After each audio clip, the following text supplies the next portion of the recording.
Искам да благодаря най-напред на организаторите и на хората, с които сега виждам. Беше ми много приятно. Аз не съм абсолютно подготвен. Аз не очаквам, че трябва да се чуте. Но тъй като вече се пуснах лично, ще трябва нещо да кажа. Това, което помня на Изус. Само да предупредя датите, че нека на микрофона. На микрофона, ако може.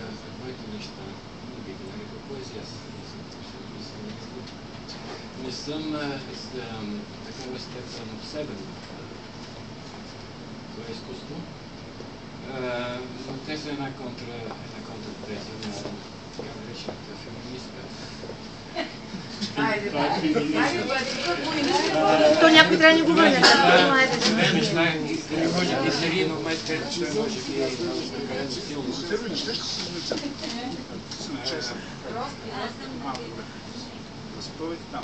Може ли по-близко до микрофона? Чувате ли? Така чува ли се? Да, вече да. Така, Орисана се казва. Стихотворението споречаваше се. Корабът навлезе в залива.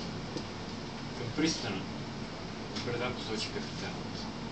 Мъгла пови брега, далече някъде, с пулс тежки запремига пара.